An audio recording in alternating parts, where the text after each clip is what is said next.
Hello दोस्तों, कैसे हैं आप सभी। आज की क्लास में हम आदिकाल से संबंधित प्रैक्टिस सेट करने जा रहे हैं जो कि एच टेट, सी टेट और यूजीसी नेट के लिए जरूरी है। तो चलिए हम अपनी क्लास शुरू करते हैं। पहला क्वेश्चन है हमारा कि आचार्य रामचंद्र शुक्ल ने आदिकाल में देश भाषा काव्य जो लिखा गया था उसमें कितनी पुस्तकों की संख्या मानी गई है। इसमें 8 पुस्तकें हैं। और जो दूसरा है, एक तो है देश भाषा काव्य, दूसरा है हमारा अपभ्रंश काव्य। कौन सा है दोस्तों? अपभ्रंश। हम्म, अपभ्रंश काव्य है। अपभ्रंश काव्य में कितनी रचनाएं हैं? अपभ्रंश काव्य में 4 रचनाएं मानी गई हैं। अपभ्रंश काव्य में 4 रचनाएं मानी गई हैं। तो दूसरा है जनता की चित्तवृत्ति। जनता की चित्तवृत्ति का संचित प्रतिबिंब ही साहित्य माना जाता है। ये कहा है शुक्ल ने। कहा गया है, एक क्वेश्चन पूछा जाता है पेपर में कि जब हिंदी साहित्य का इतिहास लिखा गया तो वो क्या, उसको नाम का क्या कारण था, किस तरीके से लिखा गया है। तो उसकी 2 ही विशेषताएं बताई गई हैं। एक तो है जनता की चित्तवृत्ति और दूसरा है प्रचलित काव्य रचनाएं। जो उस समय जितनी प्रचलित काव्य रचनाएं थी उन्हीं 2 चीजों को आधार बनाकर आचार्य शुक्ल ने हिंदी साहित्य का इतिहास लिखा है। तीसरा है भाषा सर्वेक्षण के रचयिता हैं। भाषा सर्वेक्षण के रचयिता किसे कहा गया है? जॉर्ज ग्रेशन को। तो चौथा है पृथ्वीराज रासो कितने प्रकार के छंदों में लिखा गया है। तो छंद की बात आए तो छंद इसमें 68 है और सर्ग की बात आए तो सर्ग इसमें 69 है। और पृथ्वीराज रासो जो है पिंगल भाषा में लिखा गया है। किस भाषा में लिखा गया है? पिंगल भाषा में लिखा गया है इसे। और चंद्रवरदाई के द्वारा लिखा गया है। और पृथ्वीराज रासो का जो उत्तर का कांड जो है, उत्तरकांड, उत्तर को जो पृथ्वी चंद्रवरदाई के जो पुत्र थे जलहण, तो जलहण ने उनको पूरा किया है। दूसरा है कि उपदेश रसायन के रचयिता कौन है? उपदेश रसायन के रचयिता कौन है? चिंदत सूरी है। पृथ्वीराज रासो काव्य किस कोटि का है? पृथ्वीराज रासो काव्य जो है वो वीर गाथा काव्य है। वीर गाथा किसे कहते हैं? जिस काव्य में वीर रस की प्रधानता ज्यादा होती है। किसकी प्रधानता ज्यादा होती है? तो वीर रस की प्रधानता ज्यादा होती है, उसी को ही वीर गाथात्मक महाकाव्य कहा जाता है। नंबर 7 पर है हिंदी साहित्य का आलोचनात्मक इतिहास जो ग्रंथ है, उसके लेखक कौन है? आलोचनात्मक इतिहास के ग्रंथ है राम कुमार वर्मा का है। राम कुमार वर्मा का है। 8वां क्वेश्चन है इतिहास लेखन की सबसे विकसित पद्धति कौन सी है? तो इतिहास लेखन की जो विकसित पद्धति जो है वो विधेयवादी पद्धति है। तो 4 पद्धतियां बताई गई हैं। पहली है वर्णानुक्रम वर्णानुक्रम पद्धति, वर्णानुक्रम पद्धति। दूसरी है कालानुक्रम कालानुक्रम पद्धति। तीसरी है वैज्ञानिक पद्धति तीसरी है वैज्ञानिक तीसरी है वैज्ञानिक और चौथी है विधेयवादी। कौन सी है दोस्तों? विधेयवादी पद्धति।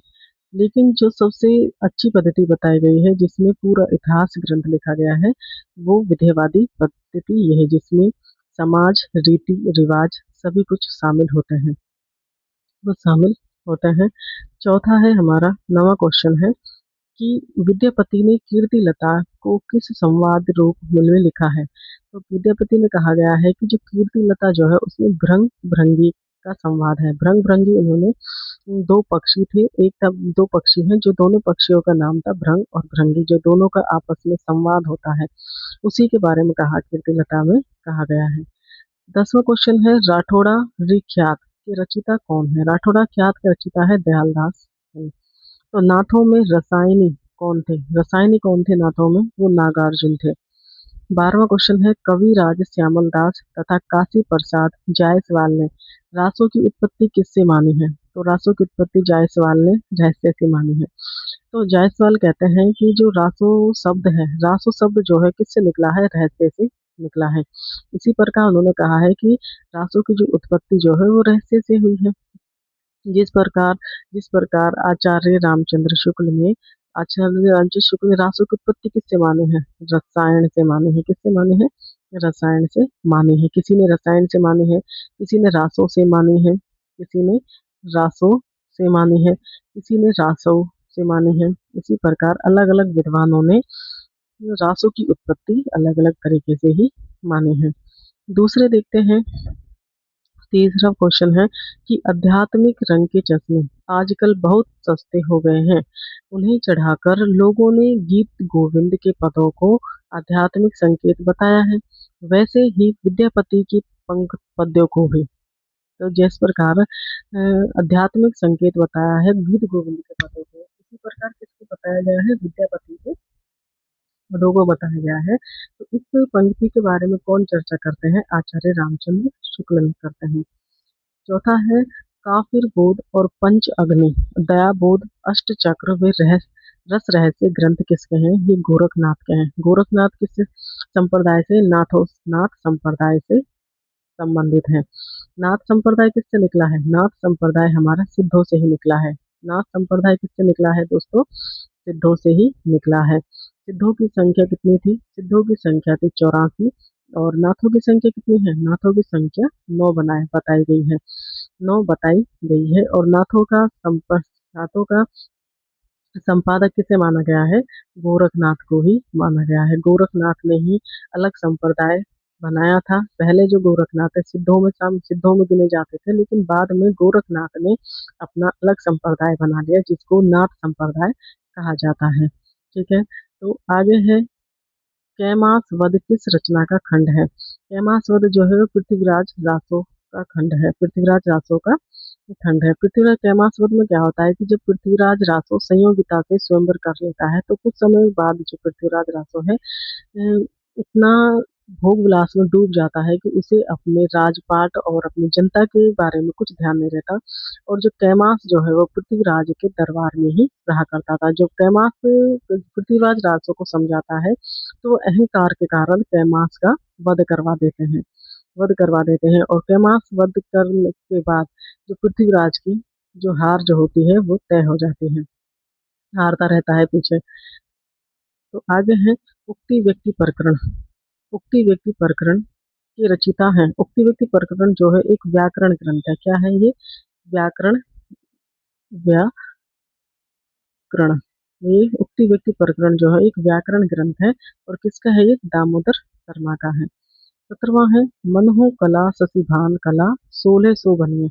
ये पंक्ति है चंद्रवर दाई की है, किसकी है, चंद्रवर दाई की। मनहु कला शशिभान कला 1600 बनिए। जब पृथ्वीराज रासो को जो बंदी बनाकर ले जाया जाता है, जब पृथ्वीराज भी चंद्रवर दाई इसके पीछे पीछे चला जाता है, जब वो फिर पृथ्वीराज को जो बंदी बनाकर खड़ा किया जाता है, तो चंद्रवर दाई उन्हें संकेत देते हैं, कहते हैं कि उन्हें जो है कला थी, जो क्या संकेत देते हैं कि मन हो कला शशि वाहन कला 1600 बनी, जो वो अपना निशाना लगाता है, उसी के ऊपर कहा गया है इसमें। चौथा 18वां है राउल रेल श्रृंगार परक चंपू काव्य है। ये किसका है, रोड कवि का है। 9वां है अपभ्रंश काव्य का प्रथम कवि माना जाता है। अपभ्रंश काव्य का प्रथम कवि स्वयंभू को माना जाता है। और स्वयंभू की रचना है पौम चरो को। स्वयंभू की रचना कौन सी है, पौम पौम चर्यो है, पौम चर्यो है, चर्यो है। एक तो है पौम चर्यो रचना है, दूसरी कौन सी है, दूसरी है रिट्ठो नेमी चर्यो। दूसरी कौन सी है, रिट्ठे नेमी, रिट्ठे रिट्ठे नेमी चर्यो है। ठीक है दोस्तों, आगे है, आगे देखते हैं हम। हम्म, आगे है आदिकाल का संधि काल। आदिकाल को संधि काल व चारण काल किसने कहा था। आदिकाल को संधि काल और चारण काल कहने वाले आचार्य राम कुमार वर्मा है। रामचंद्र शुक्ल नहीं है, राम कुमार वर्मा है। 22वां क्वेश्चन है बुद्ध बौद्ध सिद्धों के पदों और दोहों को बोधगान और दोहा नाम से बांग्ला भाषा में प्रकाशित किसने किया। प्रकाशित किया है पंडित राम प्रहर प्रसाद शास्त्री ने। 23वां क्वेश्चन है किरान उत्सादेन रचना है। किरान उत्सादेन किसकी रचना है, अमीर खुसरो की है। अमीर खुसरो की जो आदिकाल से संबंधित है, जो कि आदिकाल से संबंधित है, किससे है, आदिकाल से संबंधित, आदिकाल से। और आदिकाल में ही किससे, आदिकाल में भी फुटकल रचनाओं से किससे हैं? फुटकल रचनाएं हैं इनकी। फुटकल फुटकल रचनाएं हैं इनकी, फुटकल रचनाएं हैं। तो आगे देखते हैं। पुरुष परीक्षा। पुरुष परीक्षा किसकी संस्कृत संस्कृत में रचित रचना है? पुरुष परीक्षा जो है वो विद्यापति की रचना है। ऋठ्ठोनेमि चरियु के रचिता है। ऋठ्ठोनेमि रुचि के रचिता स्वयंभू है। कीर्तिलता की भाषा है। कीर्तिलता की भाषा कौन सी है? अवहट्ठ है। कौन सी है? कीर्तिलता की भाषा है अवहट्ठ। और कीर्ति पताका, और कीर्ति पताका जो है अपभ्रंश काव्य, अपभ्रंश में है। भू परिक्रमा के रचिता कौन है? भू परिक्रमा के रचिता विद्यापति है। 28वां है जयमंक जस चंद्रिका के रचिता मधुकर कवि है। 29वां है पियाश्रय। पियाश्रय काव्य की रचना की है। पियाश्रय काव्य की रचना किसने की है? हेमचंद ने, हेमचंद ने की है। कुमारपाल प्रतिबोध। कुमारपाल प्रतिबोध गद्य पद्य में प्राकृत काव्य लिखा है। प्राकृत काव्य कैसे लिखा है? गद्य पद्य में। गद्य और पद्य, गद्य और पद्य का मिश्रण है इसमें। गद्य और पद्य का मिश्रण है। गद्य का अर्थ होता है जैसे कि हम कहानी कहानी उपन्यास नाटक वगैरह पढ़ते हैं, और पद्य का अर्थ होता है जिसमें हम छंद छंद हो गए हमारे, अलंकार हो गए, छंद हो गए, अलंकार हो गए, और जो कविताएं हो गई हैं उनको पद्य की रचना कहा जाता है। जो गद्य और पद्य को जो मिलाकर मिला हुआ रूप किसने लिखा है? वो लिखा है हमारे सोमप्रभु सूर्य ने लिखा है। 13वां क्वेश्चन है कि 31वां क्वेश्चन है कि गोरखनाथ में किसके योग का सहारा लेकर हठ योग का प्रवर्तन किया किया है? पतंजलि। गोरखनाथ ने किसका सहारा लिया था जो हठ योग का हठ योग था? हठ योग। अभी क्वेश्चन आ जाता है कि हठ योग जो है किससे है? हठ योग किससे संबंधित है? तो हठ योग जो है वो गोरखनाथ से संबंधित है। और जो हठ योग जो गोरखनाथ नाथ संप्रदाय में जो गोरखनाथ का हठ योग है वो किसका प्रवर्तन करता है, किससे लिया गया है? वो पतंजलि से लिया हुआ है। 32वां क्वेश्चन है कि रत्नाकर रत्नाकर जोपम कथा, रत्नाकर जोपम कथा जो है इस संप्रदाय का मानक ग्रंथ है। रत्नाकर जोपम कथा ये सिद्धों का मानक ग्रंथ है। किसका है? सिद्धों का मानक ग्रंथ है। 33वां क्वेश्चन है जिमी लोण बिलक जई पानी अहि तिमि धरणी लई चित, ये किसकी कथन है? किसका कथन है? यह है कण्हपा का। किसका है? कण्हपा का है। तो 34वां है गंगा जमुना मांझे बह रही रे नाई रे, ये पंक्तियां हैं डोम्बिका की। तो दोस्तों ये जो पंक्तियां होती हैं, जितनी भी पंक्तियां पूछी जाती है राइटर्स की, तो ये हमें ऐसे चीज ही याद करने होती है, इनकी कोई ट्रिक नहीं होती। क्योंकि यूजीसी नेट जैसी परीक्षा हो या फिर एस्टेट हो, कोई भी हिंदी साहित्य से रिलेटेड कोई भी परीक्षा दे रहे हैं आप, उनमें ये पंक्तियां पूछ ली जाती हैं। अक्सर इन्हें बच्चे बहुत कंफ्यूज हो जाते हैं, तो इनको आप अच्छे से याद कीजिएगा। तो आगे है 35वां क्वेश्चन है कि 35 से 16 का आ तरुवर पंचविड़ाल। तो का आ तरुवर पंचविड़ाल की उक्ति किसकी है? ये एक उक्ति है तो हमारी लुईपा की है। 36वां सिद्धों में सबसे पुराने माने जाते हैं। सब सिद्धों में सबसे पुराने किसे माना गया है? सरहपा को माना गया है। सरहपा को माना गया है। तो सिद्धों की संख्या कितनी थी? सिद्धों की संख्या थी 84 थी। सिद्धों की संख्या कितनी है? 84 है। और इनकी पहचान कैसे होती है? इनकी कुछ नाम की पहचान होती है। नाम के पीछे जो सम्मानजनक शब्द होते हैं, इनके सम्मानजनक शब्द है पा। कोई भी है, डोम्भिपा, लुईपा, जनपा, कन्हप्पा, डोम्भिपा तो सरहपा, तो इनकी संख्या कितनी है? 4 है। तो इन्हीं में योगिनी की हुई है। दो में योगिनी की हुई है। योगिनी योगिनी ये है। योगिनी कितनी हुई है? योगिनी इनमें 4 योगिनी हुई है। मणिभद्रपा, कनकलपा, इस तरह से 4 योगिनी हुई है सिद्धों में। तो आगे है 33वां की अपभ्रंश नाम पहले पहल किस के शिलालेख में मिलता है? तो पहले पहले कौन सा शिलालेख है जिस पर अपभ्रंश का नाम लिखता है, अपभ्रंश का नाम मिलता है? अपभ्रंश जो शब्द है वो हमें पहले पहल हमें कहाँ से पता चलता है? तो प्राचीन राजा थे, वल्लभी के राजा थे धारचंद द्वितीय। तो उसका जो शिलालेख मिलता है राजद्वितीय का, उनके जो शिलालेख में जो लिखा गया है, जो भी हमें इंफॉर्मेशन मिलती है वो किसमें मिलती है? किसमें मिलती है? जो भी हमें इंफॉर्मेशन मिलती है वो हमें जो भी हमें इंफॉर्मेशन मिलती है वो हमें अपभ्रंश काव्य में अपभ्रंश भाषा में ही मिलती है। तो 38वां है कि उस समय उस समय जैसे गाथा या गाहा कहने से प्रकृति का बोध होता था, वैसे ही दोहा या दोहा कहने से अपभ्रंश का कथन किसका है? जिसमें कथन है हमारा रामचंद्र शुक्ल का है। किसका कथन है? रामचंद्र शुक्ल ने कहा है। 39वां है देसी नाममाला। देसी नाममाला जो रचना है उसके रचनाकार कौन है? ये हेमचंद की रचना है। ठीक है, आगे की रचना आगे देखते हैं। तो 40वां क्वेश्चन है, हजारी प्रसाद द्विवेदी ने, विश्वनाथ प्रसाद मिश्र तथा चंद्रवली पांडे ने रासो की उत्पत्ति मानी है। तो रासो की चंद्रवली पांडे ने, किसने? चंद्रवली पांडे ने, चंद्रवली पांडे ने, चंद्रवली पांडे ने, जो चंद्रवली पांडे है उन्होंने रासो की उत्पत्ति किससे मानी है? उन्होंने मानी है रासव से। किससे मानी है? रासव से मानी है। रासव से, रासक से मानी है।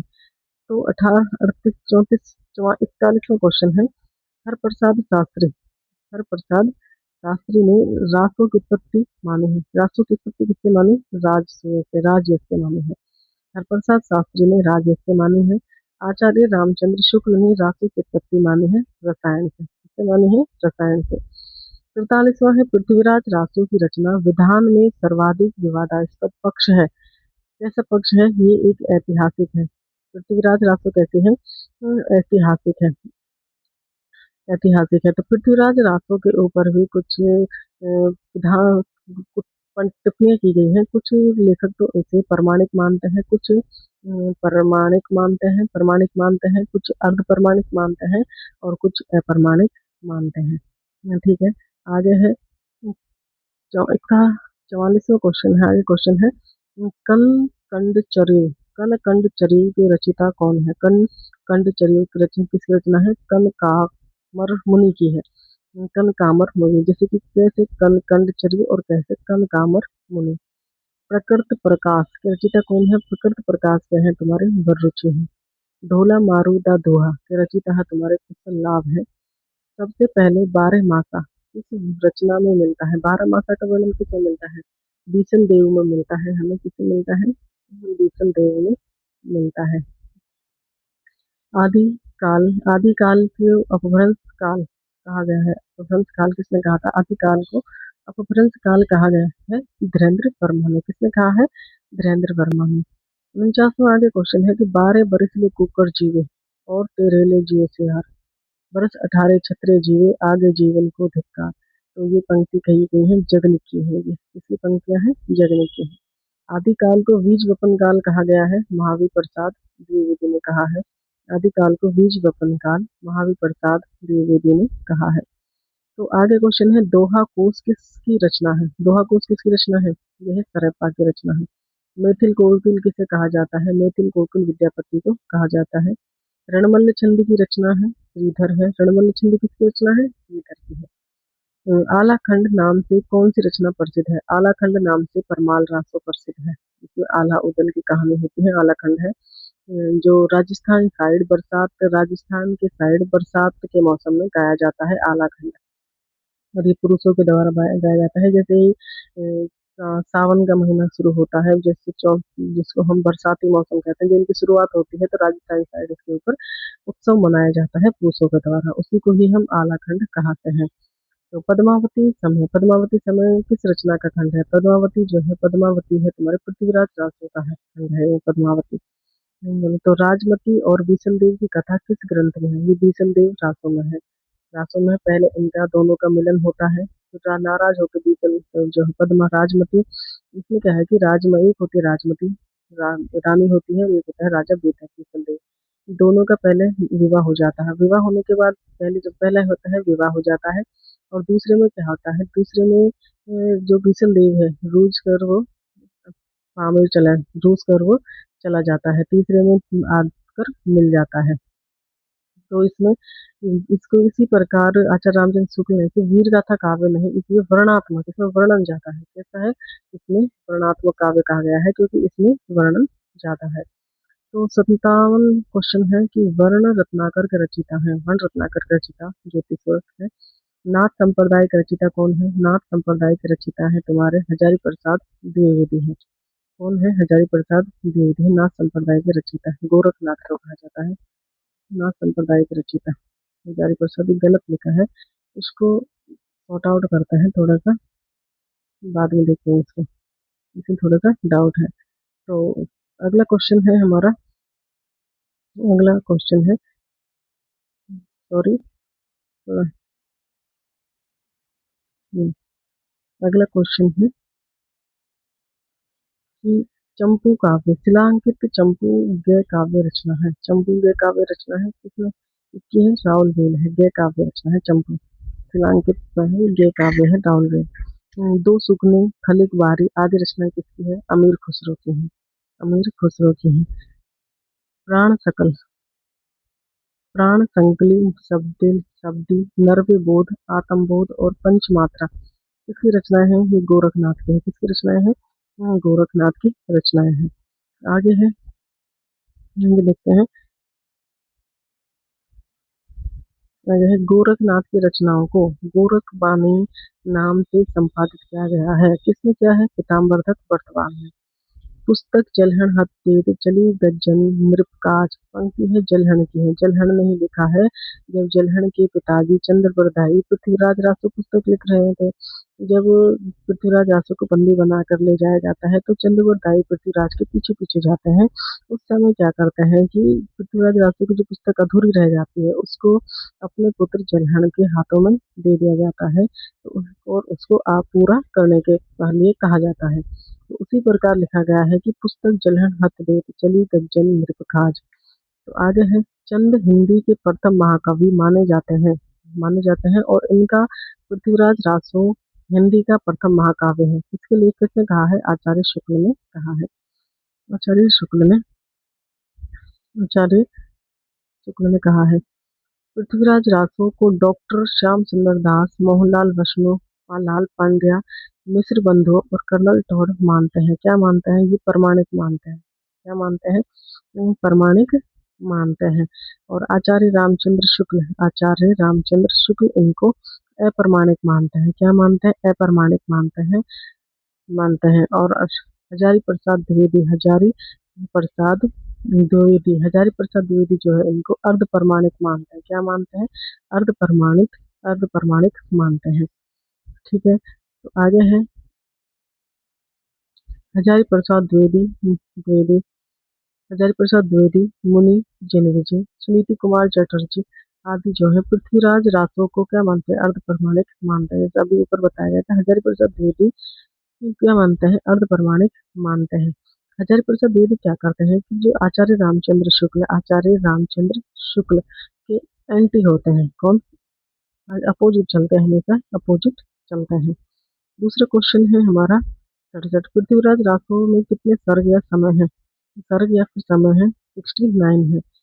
बज्जिए घोर निशान राम, चौहान चौहदिस, पंक्ति किसकी है? चंद्रबरदाई की है। संदेश राशक किस प्रकार का काव्य है? ये एक खंड काव्य है। संदेश राशक कैसा काव्य है? खंड काव्य है। पृथ्वीराज रासो का पूरा क्या था? किसने किया था? जलहन ने किया था। जलहन कौन थे? चंद्रबरदाई के पुत्र थे। किसके थे? चंद्रबरदाई के पुत्र थे, उन्होंने इसको पूरा किया था। और यह है परमात्मा प्रकाश और योग सार किसकी रचना है? परमात्मा प्रकाश और योग सार है तुम्हारी जोइंदू की रचना है। किसकी है? जोइंदू की रचना है। पावर दोहा के रचिता है मुनि राम सिंह। सरहपाद, सरोज व्रत और राहुल भद्र आदि नामों से कौन जाना जाता है? इन नामों से किसको जाना जाता है? सरहपा, सरहपा का ही नाम है। सरहपा को हम सरहपाद भी कहते हैं, सरोज व्रत भी कहते हैं और राहुल भद्र भी कहते हैं। कितने सारे नाम है सरहपाद के। ठीक है, तो आगे है अक्षर द्वीकोपदेश। अक्षर द्वीकोपदेश और डोम्भी गीतिका। अक्षर द्वीकोपदेश, डोम्भी गीतिका, वे योग चार्य किसकी रचनाएं हैं? ये है डोम्भिपा की है। ठीक, आगे है श्रावकाचार और दब्ब साहब व्यास, ये लघु नयन चक्र और दर्शन सार ग्रंथ, ये चार ग्रंथ किसके हैं? देवसेन के हैं। देवसेन के हैं श्रावकाचार, दब्ब साहब व्यास, लघु नयन चक्र और दर्शन सार ग्रंथ है देवसेन के। भारतेश्वर बाहुबली रास खंड काव्य है। और ये किसका है? शालिभद्र सूरि का है। भारतेश्वर बाहुबली रास खंड काव्य है और ये शालिभद्र सूरि का है। तो शालिभद्र रास जो है किसकी रचना है? जिंद सूरि की है। किसकी है? जिंद सूरि की है। शालिभद्र रास जो है वो जिंद सूरि की रचना है। रेवंतगिरी राग किसकी है? विजय सेन सूरी की है। तो अक्सर बच्चे कंफ्यूज हो जाते हैं, एक है खाली सुथुली बद्र राग, एक रेवंतगिरी राग। तो इनमें दोनों में कंफ्यूज हो जाता है। ध्यान रखना है कि रेवंतगिरी राग है विजय सेन सूरी की, और सुथुली बद्र राग जो है वो जिंदर सूरी की है। ठीक है। तो नेमिनाथ रास नामक ग्रंथ की 58 छंदों में रचना की है, किसने की थी? गणी ने की थी। सुमिति गणी ने की थी नेमिनाथ रास की 58 छंदों में रचना। तो आगे है, नाथ संप्रदाय को अवधूत संप्रदाय, योग संप्रदाय कहा जाता है। कहा है, किसके किसने कहा था? हजारी प्रसाद द्विवेदी ने जो नाथ संप्रदाय था, उसको अवधूत संप्रदाय भी कहा गया है और योग संप्रदाय भी कहा गया है, हजारी प्रसाद द्विवेदी ने कहा। आगे है 81, हजारी प्रसाद द्विवेदी ने के द्वारा किस रचना में हिंदी साहित्य को अखिल भारतीय साहित्य से संबंध करने का प्रयास किया? वो हिंदी साहित्य की भूमिका है। वो किसकी है? हिंदी साहित्य की भूमिका। ठीक है, आगे भी देखते हैं। हम्म, आधुनिक हिंदी साहित्य का विकास किसके द्वारा लिखित है? आधुनिक हिंदी साहित्य का विकास जो है वो कृष्ण लाल के द्वारा लिखा गया है। हिंदी पुस्तक साहित्य को आधुनिक साहित्य की संपत्ति का बीजक किसने कहा है? ये कहा है डॉक्टर माता प्रसाद गुप्त ने। किसने कहा है? डॉक्टर माता प्रसाद गुप्त ने। हिंदी साहित्य और संवेदना का विकास लिखा है, ये रचना है डॉक्टर राम स्वरूप चतुर्वेदी की। हिंदी साहित्य का वैज्ञानिक इतिहास और का संपूर्ण इतिहास को डॉक्टर गणपति चंद्र गुप्त ने लिखा है। गणपति चंद्र गुप्त ने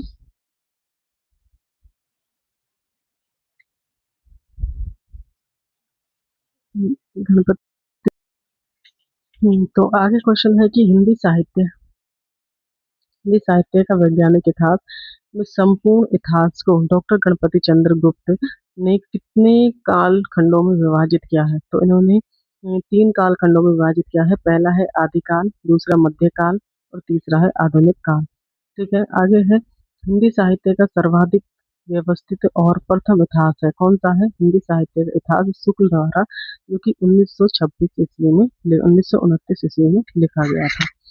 तो आगे क्वेश्चन है, अपभ्रंश साहित्य को अपभ्रंश साहित्य को हिंदी साहित्य से अलग मानकर अपभ्रंश साहित्य को हिंदी साहित्य से अलग मानकर उसे पूर्व पठिका के रूप में किसने प्रस्तुत किया था? वो किया था आचार्य रामचंद्र शुक्ल ने।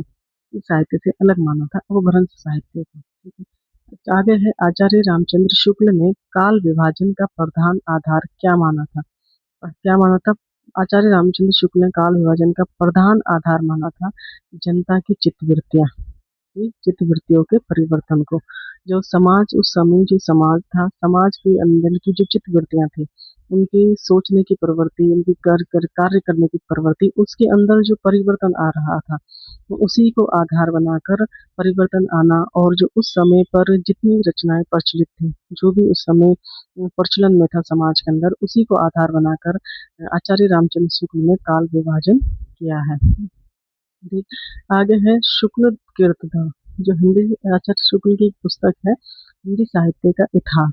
तो इतिहास जो आदिकाल का नाम जो सर्वाधिक विवादास्पद रहा है, वो कौन सा है? आदिकाल का नाम उन्होंने वीर गाथा काल कहा है। तो वीर गाथा काल का काल नाम रखने के पीछे है कि जो आदिकाल के अंदर एक तो है अपभ्रंश, क्या है?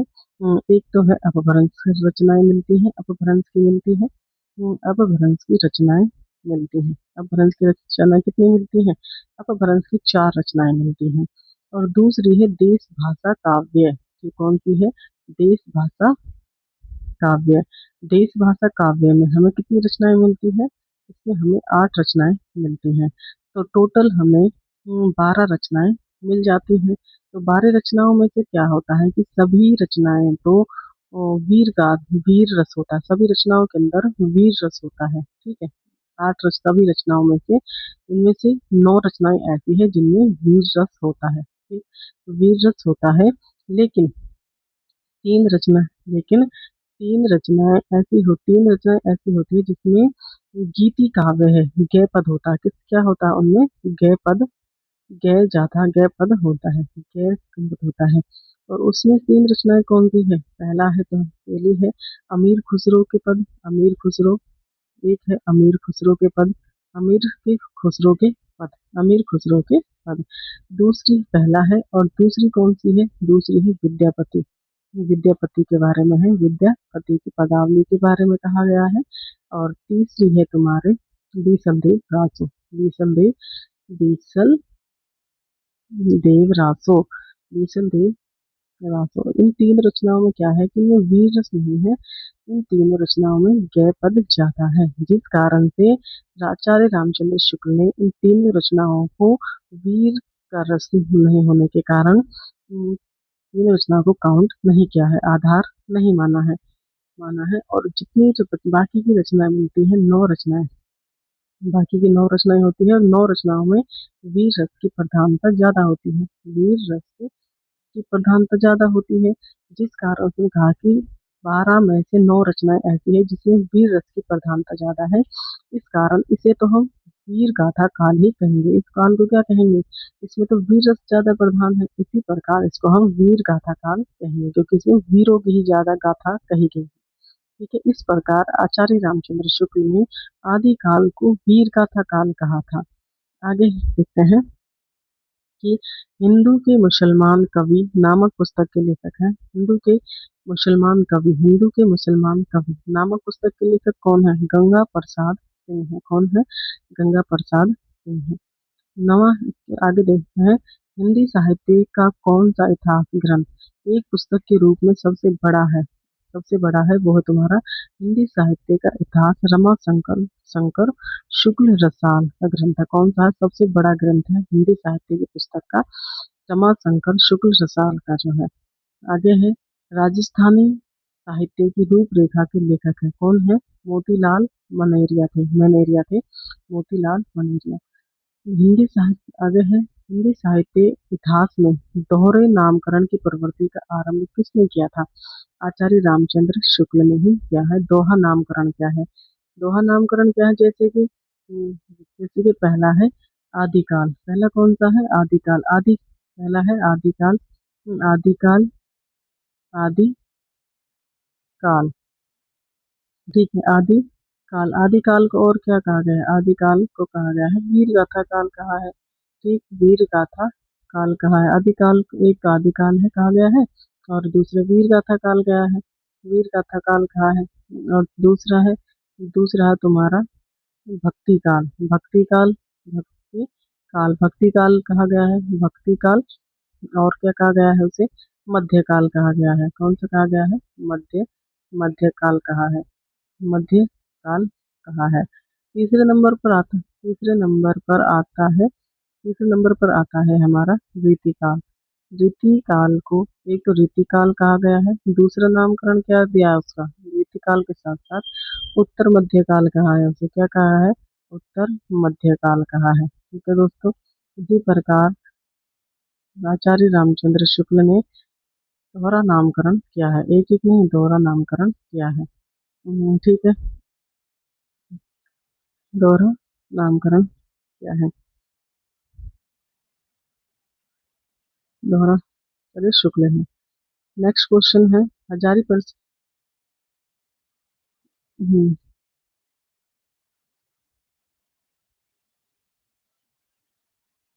नेक्स्ट क्वेश्चन है हजारी प्रसाद द्विवेदी का कौन सा ग्रंथ एक व्याख्यान ग्रंथ है?